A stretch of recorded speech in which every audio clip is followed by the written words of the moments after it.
Ladies and gentlemen, Marion Blair here. I've been snooping around with this laser temp, looking at the heat soak again. And there's one thing I wanted to mention about turbocharger failures. We tend to focus on the soot running through the engine and how much, EGR build-up soot we get and that sort of thing. There's no maintenance on the EGR anymore since 2013 on up. These engines run very clean compared to some of the older ones. Not as clean as we'd like, naturally. But the turbo, same situation where you got that slide, that whole set turbo, and the slide is going back and forth.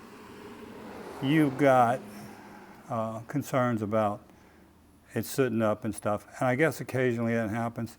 But from what I've seen, in my experience, and I don't know all the stories on that, but from what I've seen, most of the turbo failures are due to actuator failures, not the actual sooting up itself.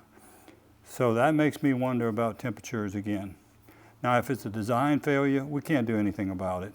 It's just a design failure. But if it's temperature related, we can do something about it. And that gets back into making sure you cool down your engine properly. And there are a significant amount of turbo actuator failures. The old turbos were bulletproof. Other than, again, cooling down, you need to make sure you cool those down properly because they weren't water cooled. These are water cooled, so it's not an issue. Other than the actuator, and it is an issue if you shut them down real hot. But generally, I use 400 degrees as a kind of a general starting point for shutting off the engine. That would be the highest I would shut it off. I'd recommend lower, actually, just to be on the safe side for that actuator. Because you take an engine, and we never know how different people operate their engines that have these turbo failures. But if you take an engine that's been running hard on a highway, and I've seen this a lot at service stations and everywhere else, and on the road, they'll pull up with a huge camper, and they've been running hard, 60, 70 miles an hour down the interstate, and shut it right off. Well, you know that turbo is going to be 800, 900 degrees temperature.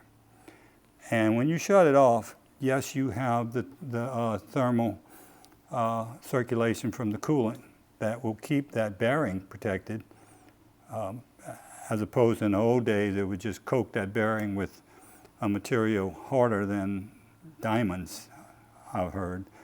And so, and that would destroy the turbine bearing.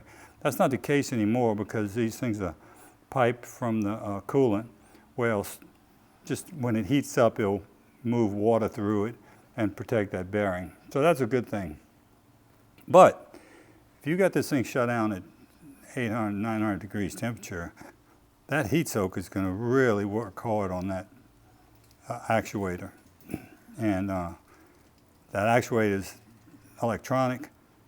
We know that heat is the enemy of electronics, and that's a good test for it. Yeah, there's electronics and stuff that can be designed to take a lot of heat. I don't know about that much, though.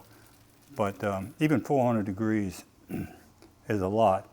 But usually I think you're looking at more in the 200s because of your coolant temperature, which is a good thing. But it's just something to think about.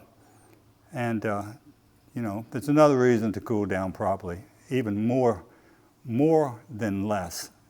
You're not going to hurt this engine idling for 10, 15 minutes.